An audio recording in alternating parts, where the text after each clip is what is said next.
സുജയ, ഭാരതാംബയിൽ ചെറുത്തുനിൽപ്പാണോ? പിന്നെ ചെറുത്തുനിൽപ്പ് ഇപ്പോൾ എത്ര ദിവസമായി അല്ലെങ്കിൽ എത്ര ദിവസങ്ങളായി നടന്നുകൊണ്ടിരിക്കുകയാണ്. ജൂൺ 25-ാം തീയതി ആയിരുന്നു അടിയന്തരാവസ്ഥയുടെ 50-ാം വാർഷികം. അന്ന് SFIയുടെ ഒക്കെ ചെറുത്തുനിൽപ്പ് കണ്ടപ്പോൾ ഞാൻ കരുതി ഗവർണർ വരില്ല, ഗവർണർ പേടിച്ച് രാജ്ഭവനിൽ ഇരിക്കുമെന്ന്. അത്രമാത്രം ചെറുത്തുനിൽപ്പായിരുന്നു. കാരണം സെനറ്റ് ഹാളിന്റെ മുന്നിലും ഗേറ്റിന് പുറത്തും എല്ലാം SFIക്കാരെ കൊണ്ട് നിറഞ്ഞു നിൽക്കുന്നതാണ് നമ്മൾ കണ്ടത്. അവിടെ എവിടെയായി KSU ഉണ്ടായിരുന്നു കേട്ടോ. പക്ഷേ ആ പ്രതിഷേധമൊക്കെ നടക്കുന്നതിനിടയിൽ 6:25 ആയപ്പോഴേക്കും ഗവർണർ പത്മനാഭ സേവാ സമിതിയുടെ അടിയന്തരാവസ്ഥയുടെ 50 വർഷങ്ങൾ ആ അടിയന്തരാവസ്ഥയിലൂടെ കടന്നുപോയ ആളുകളെ ആദരിക്കുന്ന പുസ്തകം പ്രകാശനം ചെയ്യുന്ന സ്വകാര്യ പരിപാടിയിലേക്ക് പത്മനാഭ സേവാ സമിതി ജിമ്മി സാർ കറക്റ്റായിട്ട് ചൂണ്ടിക്കാട്ടിയതുപോലെ ആ സ്വകാര്യ പരിപാടിയിലേക്ക് ഗവർണർ കൃത്യം 6:25 അപ്പോൾ 5:30 നിശ്ചയിച്ച പരിപാടിയായിരുന്നു. 5:30 ആ പരിപാടി നടക്കാതിരിക്കുന്നതിന് കാരണമായത് ആരാണ്? അത് രജിസ്ട്രാർ KS അനിൽകുമാറാണ്. അതത്രയും നല്ല ക്ലാരിറ്റിയോടെ നിൽക്കുന്ന കാര്യങ്ങളാണ്. രജിസ്ട്രാർ വന്നു, പരിപാടി നടക്കില്ല എന്ന് സംഘാടകരോട് അറിയിച്ചു. പരിപാടി നടത്തണമെങ്കിൽ ഭാരതാംബയുടെ ചിത്രം ആ നിലവിളക്കിന് പിന്നിൽ വെച്ചിരിക്കുന്നത് എടുത്തു മാറ്റണം. സെനറ്റ് ഹാളിന്റെ വേദിയിൽ ചിത്രമുണ്ടായിരുന്നു. നമ്മൾ തത്സമയം ആ ദൃശ്യങ്ങളെല്ലാം കാണിച്ചുകൊണ്ടേയിരിക്കുകയാണ്, നമ്മൾ ഒപ്പം തന്നെ മറ്റു മാധ്യമങ്ങളും. അപ്പോൾ ആ ചിത്രം എടുത്തു മാറ്റില്ല, അത് ഞങ്ങളുടെ പരിപാടിയുടെ ചിത്രമാണ്, പരിപാടിക്കായി ഞങ്ങൾ വെച്ചിരിക്കുന്ന ചിത്രമാണ് എന്ന് സംഘാടകർ പറയുന്നു. അപ്പോഴാണ് ഗവർണറെ അല്ലെങ്കിൽ രാജ്ഭവനെ രജിസ്ട്രാർ ഈ പരിപാടി നടക്കില്ല അല്ലെങ്കിൽ പരിപാടി റദ്ദാക്കിയെന്ന് അറിയിക്കുന്നത്. അപ്പോൾ പരിപാടി റദ്ദാക്കിയെന്ന് അറിയിക്കാൻ രജിസ്ട്രാർ എന്ത് കാര്യങ്ങൾ അല്ലെങ്കിൽ എന്തൊക്കെ വിഷയങ്ങൾ പരിഗണിച്ചാണ് ആ തീരുമാനമെടുത്തത്? അതാണല്ലോ രജിസ്ട്രാർക്ക് നേരെ കാരണം കാണിക്കൽ നോട്ടീസായി വന്ന ആ ഉള്ളടക്കത്തിൽ ഈ കാര്യങ്ങളാണ് പറയുന്നത്. അതിൽ രജിസ്ട്രാർ കൊടുത്ത മറുപടി അത് നിലനിൽക്കില്ല എന്ന് കാട്ടിക്കൊണ്ടാണ് രജിസ്ട്രാറെ സസ്പെൻഡ് ചെയ്യുന്നത്. ആ രജിസ്ട്രാറെ സസ്പെൻഡ് ചെയ്യാനുള്ള തീരുമാനം എടുത്തതിന് ശേഷമാണ് VC മോഹനൻ കുന്നുമ്മൽ വിദേശത്തേക്ക് പോകുന്നത്. തുടർന്ന് താൽക്കാലിക VC ആയി സിസ തോമസ് വരുന്നു. അപ്പോൾ മോഹനൻ കുന്നുമ്മൽ പോവുകയും സിസ തോമസ് വരികയും ചെയ്യുന്നു. അപ്പോൾ സിസ തോമസ് വന്നു കഴിയുമ്പോഴേക്കും സിൻഡിക്കേറ്റിനൊരു ആശ്വാസമാണ്, ഇടത് സിൻഡിക്കേറ്റിന്. അവരുടെ ആശ്വാസം എന്ന് പറഞ്ഞു കഴിഞ്ഞാൽ ഈ യോഗം വിളിക്കാനായിട്ട്, അതായത് കോടതി ഉത്തരവിന് മറുപടി കൊടുക്കണമല്ലോ, കോടതി പറഞ്ഞ ചോദ്യങ്ങൾക്കുള്ള മറുപടി സത്യവാങ്മൂലമായി കൊടുക്കണം. അപ്പോൾ അതിനായി അങ്ങനെ ഒരു അജണ്ട നിശ്ചയിക്കുന്നു. ഇന്നത്തെ യോഗം അടിയന്തര സിൻഡിക്കേറ്റാണ്. അടിയന്തര സിൻഡിക്കേറ്റ് ചേരുന്ന എപ്പോഴാണ്? അടിയന്തരമായി കാര്യങ്ങൾ, എമർജൻസി എന്ന് പറയുന്ന വാക്ക് നിങ്ങളൊക്കെ പലവട്ടം ഇപ്പോൾ പറഞ്ഞു പോകുന്നതിനിടയിൽ പരാമർശിച്ചല്ലോ. അപ്പോൾ ഒരു എമർജൻസി സിറ്റുവേഷനിലാണ് എന്തുകൊണ്ട് എൻ്റെ പരിപാടി വൈകി എന്നുള്ള കാര്യത്തിൽ, അതായത് ആ പരിപാടി വൈകുന്നതിലേക്ക് നയിച്ച കാരണങ്ങൾ അത് മനസ്സിലാക്കുന്നതിന് രജിസ്ട്രാർ ഇങ്ങനെ ഒരു ആക്ഷൻ എടുത്തത് എന്തുകൊണ്ട്?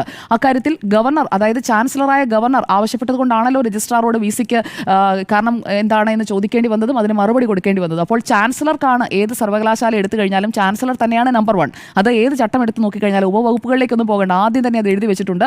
ആ ബോഡിയുടെ സർവകലാശാലകളുടെ ചാൻസലറായ ഗവർണർക്ക് തന്നെയാണ് പരമാധികാരം എന്നുള്ളത്. അപ്പോൾ ഗവർണർ അവിടെ ഒരു എമർജൻസി സിറ്റുവേഷൻ കണ്ടെത്തുന്നതുകൊണ്ടാണ് ചാൻസലറായ അദ്ദേഹത്തിന്റെ കീഴിലുള്ള കേരള സർവകലാശാലയിലെ സെനറ്റ് ഹാളിൽ മറ്റൊരു സ്വകാര്യ സംഘടന നടത്തിയ പരിപാടിയിൽ പങ്കെടുക്കാൻ കഴിയുന്നില്ല. കാരണം എന്താണ്? അതേ സർവകലാശാലയിലെ തന്നെ സ്റ്റുഡൻസ് ആയ വിദ്യാർത്ഥി സംഘടനാ പ്രതിനിധികൾ വന്ന് തടയുന്നു, ബഹളം ഉണ്ടാക്കുന്നു, അതുകൊണ്ട് വരാൻ കഴിയില്ല, പരിപാടി റദ്ദാക്കണം, ഭാരതാംബയുടെ ചിത്രം എന്നൊക്കെ പറയുന്നു. അപ്പോൾ ആ റീസൺസ് വാലിഡ് അല്ല എന്ന് മനസ്സിലാക്കിക്കൊണ്ടാണ് ഗവർണർ ആ പരിപാടി അറ്റൻഡ് ചെയ്തത്. പ്രസംഗത്തിലടക്കം അദ്ദേഹം ഞാൻ ഇങ്ങോട്ട് വരാൻ എനിക്ക് കഴിയാതിരുന്ന അല്ലെങ്കിൽ താമസിച്ചതിന് കാരണം നിങ്ങൾക്കറിയാമല്ലോ എന്ന് അദ്ദേഹം ആ പ്രസംഗത്തിൽ പരാമർശിക്കുന്നുമുണ്ട്. അപ്പോൾ ഗവർണർ ഈ സിറ്റുവേഷനെ കുറിച്ച്, ഈ സംഭവ വികാസങ്ങളെക്കുറിച്ച് വെൽ അവെയറാണ്.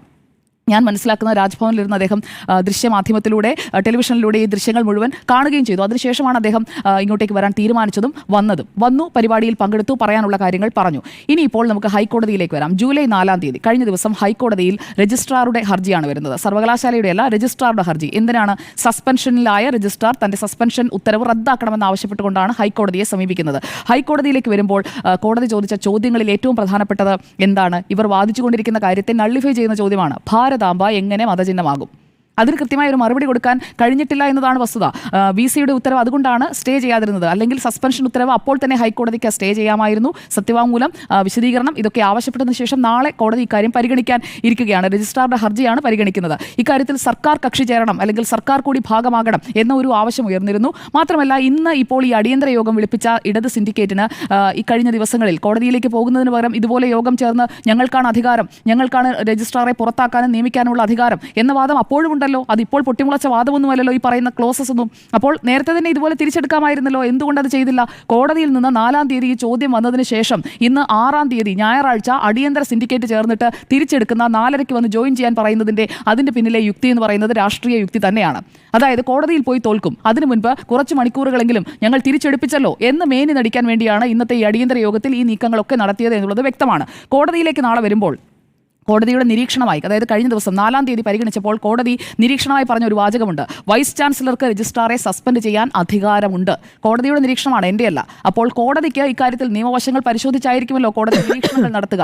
അപ്പോൾ VC-ക്ക് അതിനുള്ള അധികാരമുണ്ട് എന്ന ഒരു നിരീക്ഷണം ഹൈക്കോടതിയുടെ ഭാഗത്ത് നിന്ന് വരുന്നുണ്ട്. അതായത് സിൻഡിക്കേറ്റ് ചേരുന്നില്ലെങ്കിൽ VC-ക്ക് ഉത്തരവിറക്കാം എന്നുകൂടി പറയുന്നുണ്ട്. അപ്പോൾ ആ എമർജൻസി സിറ്റുവേഷൻ മാത്രം നാളെ സിസ തോമസ് എന്ന ഇപ്പോഴത്തെ താൽക്കാലിക VC വിശദീകരിച്ചാൽ മതി. അതവർക്ക് വിശദീകരിക്കാനും സാധിക്കും. അതിനായുള്ള ആ സത്യവാങ്മൂലം തയ്യാറാക്കുന്നതിനാണ് ഇന്ന് അടിയന്തര സിൻഡിക്കേറ്റ് വിളിച്ചത്. അല്ലാതെ മറ്റ് അജണ്ടാസ് ഒന്നും ഉണ്ടായിരുന്നില്ല എന്ന് നമ്മളോട് മാധ്യമങ്ങളോട് വന്ന് പറയുന്നത് ആരാണ്? ഈ താൽക്കാലിക VC-യാണ്. അതേസമയമാണ് സിൻഡിക്കേറ്റ് അംഗങ്ങൾ, ഇടത് സിൻഡിക്കേറ്റ് അംഗങ്ങൾ മാധ്യമങ്ങൾക്ക് മുന്നിൽ നിന്ന് പറയുന്നത് KS അനിൽകുമാറിനെ സസ്പെൻഡ് ചെയ്ത ഉത്തരവ് ഞങ്ങൾ റദ്ദാക്കിയിരിക്കുന്നു, അദ്ദേഹത്തിന് സസ്പെൻഷൻ ഇല്ല. ഇത് അവർക്ക് കോടതിയിലേക്ക് പോകുന്നതിന് മുൻപ് ചെയ്തിരുന്നെങ്കിൽ, കാരണം കോടതി സബ്ജുഡീസ് ആണ്, കോടതിയുടെ അധികാര പരിധിയിൽ അല്ലെങ്കിൽ കോടതിയുടെ മുന്നിൽ നിൽക്കുന്ന വിഷയമാണ്. അതിലാണ് ഇപ്പോൾ ഈ ഇടത് സിൻഡിക്കേറ്റ് അംഗങ്ങൾ കയറി കളിച്ചിരിക്കുന്നത്. അത് കോടതി കൃത്യമായി മനസ്സിലാക്കും. അതിലെ പൊളിറ്റിക്സ് കൃത്യമായി മനസ്സിലാക്കാൻ കഴിയുന്ന ബെഞ്ച് തന്നെയാണ് ഹൈക്കോടതിയിലുള്ളത്. അപ്പോൾ അത് കൃത്യമായി മനസ്സിലാക്കാൻ സാധിക്കും. കാരണം VC ചെയർ ചെയ്തിരുന്ന മീറ്റിംഗിൽ നിന്ന് VC അടിയന്തര അജണ്ട എന്തായിരുന്നു? സത്യവാങ്മൂലം കൊടുക്കാനുള്ളതിനെ കുറിച്ചുള്ള ചർച്ച. ആ ചർച്ച പൂർത്തിയാക്കി, ആ ചർച്ച പൂർത്തിയായിരിക്കുന്നു. മറ്റു കാര്യങ്ങൾ ചർച്ച ചെയ്യുന്നില്ല എന്ന് യോഗത്തിൽ VC പറഞ്ഞിരിക്കുന്നു. ആ പറഞ്ഞതിന് ശേഷമാണ് VC ആ യോഗം വിട്ടുപോകുന്നത്. അതിനുശേഷം നിങ്ങൾ A, B or C ആരെ നിങ്ങൾ അധ്യക്ഷനാക്കി അല്ലെങ്കിൽ അധ്യക്ഷയാക്കി വെച്ചുകൊണ്ട് ആ യോഗം കണ്ടിന്യൂ ചെയ്താലും അത് വാലിഡ് ആണോ? ആ ചോദ്യം അവിടെ നിൽക്കുകയാണ്. ലീഗലി വാലിഡ് ആണോ എന്നുള്ള ഒരു ചോദ്യം അവിടെ നിൽക്കുകയാണ്. അതായത് കൺവീൻ ചെയ്യേണ്ട ഒരു മീറ്റിംഗ് കൺവീൻ ചെയ്യേണ്ടത് വൈസ് ചാൻസലറാണ്. ആ വൈസ് ചാൻസലർ കൺവീൻ ചെയ്ത സിൻഡിക്കേറ്റ് അംഗങ്ങളുടെ യോഗമാണ്. വൈസ് ചാൻസലർ ഇല്ലെങ്കിൽ മാത്രമാണ്, അല്ലെങ്കിൽ വൈസ് ചാൻസലർ യോഗത്തിന് വരാൻ അവൈലബിൾ അല്ലെങ്കിൽ മാത്രമാണ് സിൻഡിക്കേറ്റിന് സ്വന്തം നിലയ്ക്ക് യോഗം ചേർന്ന് അവരിൽ നിന്ന് തന്നെ ഒരാളെ അധ്യക്ഷയാക്കിക്കൊണ്ട് ആ യോഗം ചെയർ ചെയ്ത് മുന്നോട്ട് പോകാൻ കഴിയുക. ഇത് VC വിളിച്ച അടിയന്തര യോഗമാണ്, ഞായറാഴ്ചയാണ്. ഇന്ന് നടന്ന ആ യോഗം കംപ്ലീറ്റ് ആയിരിക്കുന്നു എന്ന് VC പ്രഖ്യാപിച്ചതിന് ശേഷം സമാന്തരമായി മറ്റൊരു യോഗം ചേർന്ന് ഒരു തീരുമാനമെടുത്ത് 4:30 തിരിച്ച് KS അനിൽകുമാറിനെ ജോയിൻ ചെയ്യിപ്പിച്ചാൽ ആ തീരുമാനം നിലനിൽക്കുമോ എന്നുള്ള കാര്യം അതൊരു ലീഗൽ ക്വസ്റ്റ്യനാണ്. രാഷ്ട്രീയം മാറ്റിവെക്കാം, രാഷ്ട്രീയമായി കളിച്ചു, പക്ഷേ ലീഗൽ ക്വസ്റ്റ്യൻ അവിടെ നിൽക്കും. ആ ലീഗൽ ക്വസ്റ്റ്യനാണ് ഹൈക്കോടതി നാളെ പരിഗണിക്കാൻ പോകുന്നതും. ഇനി രജിസ്ട്രാർ വാദിച്ചത് എന്തൊക്കെയാണ്? ഹൈക്കോടതിയിൽ വാദിച്ചത് നിയമിച്ചത് സിൻഡിക്കേറ്റ് ആണ്, നടപടിയും സിൻഡിക്കേറ്റിനെ എടുക്കാൻ കഴിയും. പക്ഷേ എമർജൻസി ക്ലോസ് അവിടെ നിൽക്കുന്നുണ്ട്. സുപ്രീം കോടതി വിധികൾ കോട്ട് ചെയ്തു. എമർജൻസി സിറ്റുവേഷനിൽ മാത്രമേ സസ്പെൻഡ് ചെയ്യാൻ കഴിയൂ എന്നുള്ളത് ആ സുപ്രീം കോടതി വിധി കോട്ട് ചെയ്യുമ്പോൾ മറുഭാഗത്ത് കോടതിയും കണക്കാക്കുന്നുണ്ട്. സുപ്രീം കോടതി വിധിയിലും ഈ എമർജൻസി സിറ്റുവേഷനെ കുറിച്ച് പറയുന്നുണ്ട്. അതുപോലെ VC-ക്ക് ഇടപെടാൻ കഴിയുന്നത്, ഏറ്റവും ദുർബലമായ വാദം അതായിരുന്നു, VC-ക്ക് ഇടപെടാൻ കഴിയുന്നത് അക്കാദമിക് നോൺ അക്കാദമിക് വിഷയങ്ങളിൽ മാത്രമാണ്. ഇത് നോൺ അക്കാദമിക് വിഷയമാണ് സാർ. അപ്പോൾ ഈ നോൺ അക്കാദമിക് വിഷയത്തിൽ VC-ക്ക് ഇടപെട്ടുകൂടെ? ഇടപെടാം. രജിസ്ട്രാർ എന്ന് പറയുന്നത് ഒരു സാലറീഡ് ഓഫീസറാണ്. കേരള യൂണിവേഴ്സിറ്റി സാലറീഡ് ഓഫീസറാണ് KS അനിൽകുമാർ. അപ്പോൾ ആ വിഷയത്തിൽ VC-ക്ക് ഇടപെടാൻ സാധിക്കും. സസ്പെൻഡ് ചെയ്യാനുള്ള കാരണം എന്താണ് എന്നതാണ് VC അറിയിക്കേണ്ടത്. അത് ഗവർണറുടെ വരവ്, അതെല്ലാം തടസ്സപ്പെടുത്തുന്ന തരത്തിലുണ്ടായ ഫോൺ കോൾ, അതടക്കം കാര്യങ്ങളെല്ലാം അവിടെ നിൽക്കുകയാണ്. പിന്നെ law and order emergency situation, അത് പോലീസിന് കണ്ടെയ്ൻ ചെയ്യാൻ സാധിക്കുന്നതേ ആയിരുന്നുള്ളൂ. പോലീസും വിശദീകരണം കൊടുക്കണം. പോലീസ് കണ്ടെയ്ൻ ചെയ്തു. ആ പരിപാടിയിലേക്ക് ഗവർണർക്ക് എത്താൻ സാധിച്ചു, ഗവർണർക്ക് തിരിച്ചു പോകാൻ സാധിച്ചു. പരിപാടി സുഗമമായി നടന്നിട്ടുമുണ്ട്. അവിടെ പരിപാടി നടന്നില്ലായിരുന്നെങ്കിൽ ലോ ആൻഡ് ഓർഡർ സിറ്റുവേഷൻ ആണ് എന്നിട്ട് അതുകൊണ്ടാണ് ഞാൻ ഗവർണറെ അങ്ങനെ വിളിച്ചറിയിച്ചത് എന്നുള്ള വാദം നിൽക്കും. പക്ഷേ ഇവിടെ പരിപാടി സുഗമമായി നടന്നു. ഗവർണർ വന്നു. പരിപാടി വൈകിപ്പിക്കാനുണ്ടായ കാരണം രജിസ്ട്രാർ ആണെന്ന് കൃത്യമായി എസ്റ്റാബ്ലിഷ് ചെയ്യാൻ അവിടെ സാധിക്കുമെന്നാണ് ഞാൻ മനസ്സിലാക്കുന്നത്. ഇനി ആ ചിത്രത്തെക്കുറിച്ച്, സർവകലാശാല ഹാളിൽ പ്രദർശിപ്പിച്ച മതചിഹ്നമുള്ള ചിത്രം ഏതാണ്? കാരണം സർവകലാശാല ഹാൾ, അതായത് സെനറ്റ് ഹാൾ വാടകയ്ക്ക് കൊടുക്കുമ്പോൾ മതാചാര പ്രകാരമുള്ള പ്രഭാഷണങ്ങൾ അല്ലെങ്കിൽ മതപരമായിട്ടുള്ള ഏതെങ്കിലും തരത്തിലുള്ള ചിത്രങ്ങളോ അങ്ങനെയുള്ള എന്തിൻ്റെയെങ്കിലും ഒരു എക്സിബിറ്റ് അവിടെ വെക്കുന്നുണ്ടോ എന്നുള്ളത്, ഇതിനെ നമ്മളൊരു എക്സിബിറ്റായി എടുക്കുകയാണ് എന്നുണ്ടെങ്കിൽ അത് അങ്ങനെയുള്ള ഒരു മതചിഹ്നമല്ല.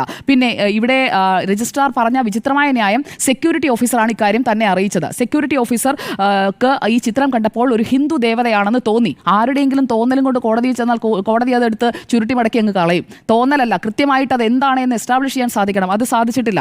ഈ പരിപാടി ക്യാൻസൽ ചെയ്തതിൻ്റെ കാരണമടക്കം വ്യക്തമാക്കേണ്ടതുണ്ട്. ക്യാൻസൽ ചെയ്തു എന്ന് അറിയിച്ചു എന്നുള്ളത് രജിസ്ട്രാർ സമ്മതിക്കുന്നുണ്ട്. ഗവർണറുടെ ഓഫീസിൽ നിന്ന് അല്ലെങ്കിൽ രാജ്ഭവനിൽ നിന്ന് VC-യോട് ഇക്കാര്യങ്ങൾ ചോദിക്കാനുള്ള റീസണും അതാണ്. അതായത് ബേസ് പോയിന്റ് എന്ന് പറയുന്നത് അതാണ്.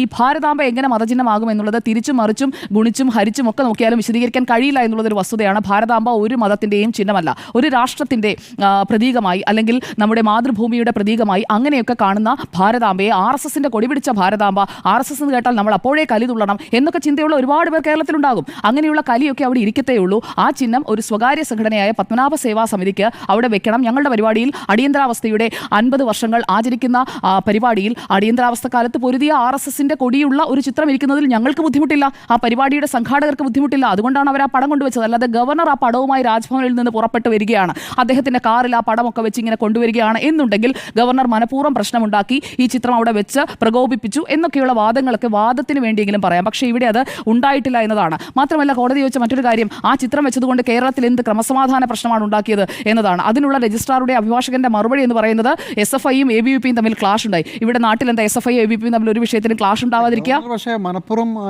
ഈ കൊടിയും ഈ പടവും അവിടെ നിന്ന് കൊണ്ടുവന്നില്ല എന്ന് പറഞ്ഞെങ്കിലും കൊണ്ടുവന്നില്ല. പക്ഷെ ഗവർണർ പറഞ്ഞിട്ടുണ്ട്, ഞാൻ പങ്കെടുക്കുന്ന ഏത് സ്വകാര്യ പരിപാടി ഈ പടം വേണം. അല്ല, ഗവർണർ അത് അവിടെയാണ് തെറ്റിയത്. അതായത് ഗവർണർ പങ്കെടുക്കുന്ന പരിപാടികളിൽ ഞാൻ ഈ അതായത് രാജ്ഭവനിൽ വെച്ച് നടക്കുന്ന സ്വകാര്യ പരിപാടികളിൽ ഗവർണറുടെ ബൈറ്റ് അതാണ്, ഗവർണറുടെ എക്സ്പോസ്റ്റ് അതാണ്. രാജ്ഭവനിൽ വെച്ച് നടക്കുന്ന സർക്കാർ പരിപാടികളല്ലാത്ത മറ്റു പരിപാടികളിൽ അവിടെ നിലവിളക്ക് കൊളുത്തുന്ന പരിപാടികളുണ്ടെങ്കിൽ ഈ ചിത്രവും ഉണ്ടാകും. അതാണ് രാജ്ഭവനും ഗവർണറും വ്യക്തമാക്കിയിരിക്കുന്നത്. അല്ലാതെ രാജ്ഭവന് പുറത്തുള്ള പരിപാടികളിൽ, പുറത്ത് നടന്ന പരിപാടി രാജീവ് ഗാന്ധി ഇൻസ്റ്റിറ്റ്യൂട്ടിലാണ്, അവിടെയും സംഘാടകരാണ് ആ ചിത്രം വെച്ചത്. ഗവർണർ കൊണ്ടുപോയി വെക്കുകയല്ല. കൃത്യമായിട്ട് ഇവിടെ അതാണ് ജിമ്മി സാറേ, നിങ്ങൾക്ക് കുറച്ച് പേർക്ക് ഈ ചിത്രത്തോട് ഒരു അലർജി ഉണ്ടാകും. അലർജി ഇല്ലാത്ത ഒരുപാട് പേര് ഈ നാട്ടിൽ കൂടി വരുന്നുണ്ട്. അതൊരു വസ്തുതയാണ്, അത് നിങ്ങൾ മനസ്സിലാക്കേണ്ട ഒരു വസ്തുതയാണ്. ഗവർണർക്ക് വാശിയുള്ളത് കൊണ്ടായിരിക്കുമല്ലോ ഈ അല്ലല്ല, ഗവർണർക്ക് വാശിയുള്ളത് കൊണ്ടെന്നല്ല, ഗവർണർക്ക് ആ ചിത്രത്തോട് ആഭിമുഖ്യമുണ്ട്. അദ്ദേഹം ഒരു RSSകാരനാണ്. അദ്ദേഹത്തിന്റെ ഒരു ചരിത്രം എന്താണെന്നുള്ളതൊക്കെ നമ്മൾ നിരീക്ഷിച്ചതാണ്. തീയിൽ കുരുത്ത രാജേന്ദ്ര വിശ്വനാഥ് അർലേക്കർ ഇവിടെ SFIയുടെ പ്രതിഷേധം കണ്ട് ആ വെയിലത്തൊന്നും വാടാൻ പോകുന്നില്ല എന്നതും ഒരു വസ്തുതയാണ്. ആരിഫ് മുഹമ്മദ് ഖാന്റെ ഒരു രീതിയൊന്നുമല്ല രാജേന്ദ്ര വിശ്വനാഥ് അർലേക്കർക്ക്. ഇനിയിപ്പോൾ അദ്ദേഹത്തിന്റെ രീതികൾ എന്താണെന്ന് കേരളം കാണാനിരിക്കുന്നതേ ഉള്ളൂ. അദ്ദേഹം വളരെ മൃദുഭാഷിയാണ്. കാര്യങ്ങൾ അല്ല, ആരിഫ് മുഹമ്മദ് ഖാൻ RSSകാരൻ എന്ന് നമുക്ക് വിശേഷിപ്പിക്കാൻ കഴിയില്ലല്ലോ. അദ്ദേഹം പല പാർട്ടികളിലൂടെ കടന്നുപോയതാണ്. അതിനുശേഷം അദ്ദേഹത്തിന്റെ മെറിറ്റിൽ ഇവിടെ ഗവർണറായി വരുന്നു. പക്ഷേ രാജേന്ദ്ര വിശ്വനാഥ് അർലേക്കറിന് RSSന്റെ കൊടി കണ്ടാൽ ഹാലിളകേണ്ട ആവശ്യമില്ല. അത് എല്ലാവർക്കും ഒരേ രീതിയിലല്ലല്ലോ താല്പര്യങ്ങൾ. ചുവന്ന കൊടിയോട് എല്ലാവർക്കും താല്പര്യം ഉണ്ടാകണമെന്ന് ശഠിക്കാൻ കഴിയില്ല. ചിലർക്ക് കാവിക്കൊടിയോടായിരിക്കും താല്പര്യം. ഇവിടെ വിഷയത്തിലേക്ക് വരാം. ഒറ്റ മിനിറ്റ് പൂർത്തിയാക്കിക്കോട്ടെ മാഡം, ഞാനൊന്ന് പൂർത്തിയാക്കിക്കോട്ടെ. ഇപ്പോഴത്തെ രജിസ്ട്രാർക്ക് കാവിക്കൊടിയോട് അലർജിയുണ്ടോ, ഭാരതാംബയോട് അലർജിയുണ്ടോ, അതുകൂടി പറഞ്ഞ് ഞാൻ അവസാനിപ്പിക്കാം. 2020 അദ്ദേഹം പ്രിൻസിപ്പലായിരുന്നപ്പോൾ ശ്രീ അയ്യപ്പ കോളേജിന്റെ പ്രിൻസിപ്പലായിരുന്നു ഈ രജിസ്ട്രാർ KS അനിൽകുമാർ. അന്ന് അദ്ദേഹം പങ്കെടുത്ത അദ്ദേഹം പ്രിൻസിപ്പലായിരിക്കുന്ന കോളേജിൽ ധ്വനി കലാലയ യൂണിയൻ അവരുടെ പരിപാടിയിൽ 2020 അദ്ദേഹം പങ്കെടുത്തപ്പോൾ അദ്ദേഹത്തിന്റെ ഒരു ചിത്രം പുറത്തു വന്നിരുന്നു. 2-3 ദിവസമായി പുറത്തു വന്നിരുന്നു. നിങ്ങളൊക്കെ കണ്ടു കാണുമായിരിക്കും. അന്ന് ഭാരതാംബയുള്ള, അതായത് കാവിക്കൊടി പിടിച്ച ഭാരതാംബയുള്ള ഈ എല്ലാം ഉണ്ട്, സിംഹവും എല്ലാം ഉണ്ട്. അങ്ങനെയുള്ള ഒരു ബാനറാണ് പിന്നിൽ ശ്രീ അയ്യപ്പ കോളേജിൽ വെച്ചിരുന്നത്. അവിടുത്തെ പ്രിൻസിപ്പലായിരുന്നു ശ്രീ KS അനിൽകുമാർ. അദ്ദേഹത്തിന് അന്ന് ഒരു അലർജിയുമില്ല, അന്ന് അദ്ദേഹത്തിന് ഒരു വർഗീയതയുമില്ല. ഈ കാവിക്കൊടി കണ്ടപ്പോൾ അദ്ദേഹത്തിന് അത് ഹിന്ദു ദേവതയാണെന്നും തോന്നിയിട്ടില്ല. ഒരു കാര്യമോ ഒരു വിമർശനവും ഉന്നയിക്കാതെ അദ്ദേഹം പ്രിൻസിപ്പലായിരിക്കുന്ന കോളേജിലാണെന്ന് ഓർക്കണം. ആ പരിപാടിയിൽ പങ്കെടുത്ത KS അനിൽകുമാറിന് ഇപ്പോൾ ഈ ഇടത് സിൻഡിക്കേറ്റ് അംഗങ്ങൾ പറയുന്നത് പോലെ ഇവിടെ ചാടിക്കളിക്കേണ്ട സാഹചര്യം എന്താണ്? അദ്ദേഹം കാണിക്കുന്ന രാഷ്ട്രീയമല്ലേ? അങ്ങനെയാണെങ്കിൽ ഗവർണർ ഈ ഭാരതാംബ എന്ന് കേട്ടാൽ ഉടൻ അതിനെ എതിർക്കണം എന്നുള്ള അദ്ദേഹത്തിന്റെ രാഷ്ട്രീയം അവിടെയുണ്ട്. അതെന്താണ് ചർച്ച ചെയ്യാത്തത്? ഇടത് സിൻഡിക്കേറ്റ് അംഗങ്ങളുടെയും ഗവർണറുടെയും മാത്രം രാഷ്ട്രീയമല്ല, രജിസ്ട്രാർക്കും ഇവിടെ രാഷ്ട്രീയമുണ്ട്. ആ രാഷ്ട്രീയം കൊണ്ടാണ് അദ്ദേഹം ഈ പരിപാടിയിൽ അലമുണ്ടാക്കാനായി നോക്കിയത്. അപ്പോൾ അന്ന് വർഗീയത കാണാത്ത, 2020 വർഗീയത കാണാത്ത KS അനിൽകുമാർ ഇവിടെ വർഗീയത ഉണ്ടാക്കുന്ന ചിത്രമാണിതെന്ന് ഉള്ള ഒരു തോന്നലിലേക്ക് എത്തിയത് രജിസ്ട്രാറായി നിയമിച്ചവരോടുള്ള നന്ദിയായിരിക്കും എന്നുള്ളതാണ്. എന്തായാലും ഗവർണർ പങ്കെടുക്കുന്ന പ്രോട്ടോകോൾ ഉള്ള പരിപാടിയിൽ തടസ്സമുണ്ടാക്കി എന്നത് വസ്തുതയാണ്. അതിൽ ഹൈക്കോടതി തീരുമാനം എടുക്കട്ടെ. ഇവിടെ സിൻഡിക്കേറ്റ് യോഗത്തിന്റെ ഡിസിഷൻ വാലിഡ് ആണോ എന്നതും കോടതിയിൽ നാളെ കണ്ടസ്റ്റ് ചെയ്യും. ഏതായാലും അനിൽകുമാറിനെ പറ്റി ഇപ്പോൾ സുജയ പറഞ്ഞ കാര്യം അനിൽകുമാർ വിശദീകരിക്കുന്ന കാര്യമാണ്, നമുക്ക് അറിയാത്ത കാര്യമാണ്. ഏതായാലും രജിസ്ട്രാർ ഹർജി പിൻവലിക്കുന്നു എന്നുള്ളതാണ് ഇപ്പോൾ ബ്രേക്കിംഗ് വാർത്ത. കേരള സർവകലാശാലയിലെ രജിസ്ട്രാറുടെ സസ്പെൻഷൻ വിഷയത്തിൽ അദ്ദേഹം ഹർജി പിൻവലിക്കാൻ പോകുന്നു. അതിന്റെ കാരണം സസ്പെൻഷൻ നടപടി സിൻഡിക്കേറ്റ് റദ്ദാക്കിയതുകൊണ്ടാണ്. വളരെ തന്ത്രപരമായി കോടതിയിൽ നിന്ന് അടി കിട്ടുമെന്ന് ഉറപ്പായപ്പോൾ വളരെ തന്ത്രപരമായി നീങ്ങുകയാണ്. അതുകൊണ്ട് പക്ഷേ കോടതി ഇത് പിൻവലിക്കുമെന്നുള്ളത്, ഹർജി പിൻവലിക്കുന്ന കാര്യം നാളെ അഭിഭാഷകനെ അറിയിക്കും. അതാണ് നാളെ കോടതിയിൽ ചെയ്യാൻ പോകുന്നത്. പക്ഷേ ഹർജി പിൻവലിക്കാൻ ചെല്ലുമ്പോൾ ഇവിടെ VCയുടെ സത്യവാങ്മൂലം അവിടെ എത്തും, കേരള പോലീസിന്റെ സത്യവാങ്മൂലം അവിടെ എത്തും.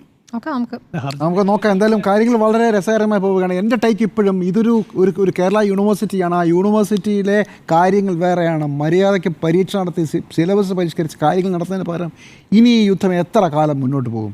ഈ യുദ്ധം ഒരു സ്വകാര്യ ചടങ്ങിൻ്റെ പേരിൽ തുടങ്ങിയതല്ലേ, അതെങ്ങനെയാവും? ആ സ്വകാര്യ ചടങ്ങിൻ്റെ പേരിൽ തുടങ്ങിയതാണെങ്കിലും അതിലൊരു തുടർച്ചയുണ്ടാകുമെന്നുള്ള സൂചനകൾ ഗവർണർ നൽകുന്നുണ്ട്. അതിൽ രാഷ്ട്രീയമായി തന്നെ അതിനെ നേരിടണം എന്നുള്ളതാണ് എനിക്ക് തോന്നുന്നത്. അതിൽ വിദ്യാർത്ഥികളുടെ കാര്യം എന്ന് പറയുമ്പോൾ വിദ്യാർത്ഥികൾക്ക് രാഷ്ട്രീയം വേണ്ടേ? എൻ്റെ അഭിപ്രായം രാഷ്ട്രീയം വേണ്ടേ? എൻ്റെ അഭിപ്രായം രാഷ്ട്രീയം വേണം. ഈ രാഷ്ട്രീയം എന്ന് പറയുന്നത് നിങ്ങൾക്ക് എല്ലാ ദിവസവും ഇഷ്ടമില്ലാത്ത ഒരാളെ എവിടെയും കയറി ചവിട്ടി താക്കാന്നുള്ളതല്ല. ആളെ ചവിട്ടി രാഷ്ട്രീയം ഇതിൽ രാഷ്ട്രീയ ഇഷ്യൂ ആണ്. ഇത് ഭാരതാംബ, കാവിക്കൊടി ഏന്തിയ ഭാരതാംബയെ കേരളം മുഴുവൻ അംഗീകരിക്കണമെന്ന് അല്ല, ഇത് അങ്ങനെയാണെന്നേ പടരുന്നത്. ഇത് അങ്ങനെയാണ് പടരുന്നത്. പടരുകയാണ്. കേരള യൂണിവേഴ്സിറ്റിക്കകത്ത് ഈ ഭാരതാംബയുടെ ചിത്രം വെക്കുകയാണെങ്കിലോ, ഗവർണർ പറയുകയാണ് ഈ ചിത്രം ഇനി കേരള യൂണിവേഴ്സിറ്റിയുടെ ഭാഗമാണെന്ന് പറയുകയാണെങ്കിലോ അതിനെ എതിർക്കും. പക്ഷേ ഇതൊരു സ്വകാര്യ ചടങ്ങാണ്. നേരത്തെ പറഞ്ഞത് അല്ല, പത്മനാഭ സേവാ സമിതിക്കും കാവിക്കൊടി വെക്കാൻ പറ്റില്ല പറഞ്ഞാൽ അതൊക്കെ എന്തൊരു അല്ല, ലോജിക്കല്ല. പത്മനാഭ സേവാ സമിതിക്ക് കാവിക്കൊടി വെക്കാം, പക്ഷേ ഈ കേരള യൂണിവേഴ്സിറ്റി സെനറ്റ് ഹാളിൽ നടക്കുന്ന പരിപാടിയിൽ വെക്കാമോ എന്നുള്ളതാണ് ചോദ്യം. അവിടെ സാങ്കേതികമായി പറയാം, ആ ഒരു പരിപാടി മാറ്റി നിർത്തിയാൽ ഗവർണർ പങ്കെടുക്കുന്ന എല്ലാ പരിപാടികളും ഇതാണ് പറയുന്നത്. ഇന്നിപ്പോൾ കഴിഞ്ഞ ദിവസം സനാതന ധർമ്മം കുട്ടികളെ പഠിപ്പിക്കണമെന്ന് അദ്ദേഹം പറയുകയാണ്. അത് അദ്ദേഹത്തിന്റെ അഭിപ്രായമാണ്. അതിനോട് എനിക്ക് എതിർപ്പുണ്ട്. അത് ഞാൻ എതിർക്കില്ല. നമ്മൾ ഈ എതിർപ്പാണല്ലോ കണ്ടുകൊണ്ടിരിക്കുന്നത്. പക്ഷെ ആ എതിർപ്പ് നമ്മളൊരു സ്വകാര്യ ചടങ്ങിന്റെ പേരിൽ ഒന്ന് കേരള യൂണിവേഴ്സിറ്റിക്കകത്ത് അലമ്പുണ്ടാക്കുന്നത് എന്തിനാ? നമുക്ക് ഈ രാഷ്ട്രീയം വേറെ ഇടത് സിൻഡിക്കേറ്റ് അംഗങ്ങളും പറഞ്ഞുകൊണ്ടേ രജിസ്ട്രാർ കൊടിയും പൊക്കി പോയത് എന്തിനാണ്? രജിസ്ട്രാർക്ക് അതിനകത്ത് രാഷ്ട്രീയമുണ്ട്. നേരത്തെ സുജയ പറഞ്ഞത് ഗവർണർ ഈ വിഷ്വലെല്ലാം ദൃശ്യങ്ങളെല്ലാം TV-യിലൂടെ കണ്ട ശേഷമാണ് സർവകലാശാലയിലേക്ക് പോയതെന്നാണ്. അപ്പോൾ ഈ അവിടെ ഇങ്ങനെ ഒരു സംഘർഷ അവസ്ഥയുണ്ട്. ബോധപൂർവ്വം പോകുന്നതല്ല, അവിടെ സംഘർഷാവസ്ഥയുണ്ട്, എന്നാൽ ഞങ്ങൾ സുരക്ഷ ഒരുക്കുന്നുണ്ട് എന്ന് പോലീസ് കൃത്യമായി അറിയിച്ചിട്ടുണ്ട്. രജിസ്ട്രാർ മാത്രമല്ല, ക്ലിഫ് ഹൗസിലേക്ക് ആഭ്യന്തര വകുപ്പിന്റെ ചുമതല മുഖ്യമന്ത്രി പിണറായി വിജയനാണ്. എന്റെ അണ്ടർസ്റ്റാൻഡിംഗ് അദ്ദേഹത്തിന്റെ കൃത്യമായ താഴോട്ടുള്ള DGP അടക്കമുള്ള ആളുകൾ കൃത്യമായി വരുന്നതിൽ കുഴപ്പമില്ല എന്ന് അറിയിച്ചാൽ മാത്രമേ ഗവർണറുടെ വാഹന വ്യൂഹം രാജ്ഭവനിൽ നിന്ന് പുറപ്പെടും. ആ പ്രോട്ടോകോൾ അനുസരിച്ചാണ് അദ്ദേഹം വന്നത്. അല്ലെങ്കിൽ DGP തടയണമായിരുന്നു, വരാൻ പറ്റില്ല എന്നുള്ള തീരുമാനം എടുക്കണമായിരുന്നു. കേരള പോലീസ് കൃത്യമായ സുരക്ഷയൊരുക്കി അവിടേക്ക് എത്താനും സാധിച്ചു.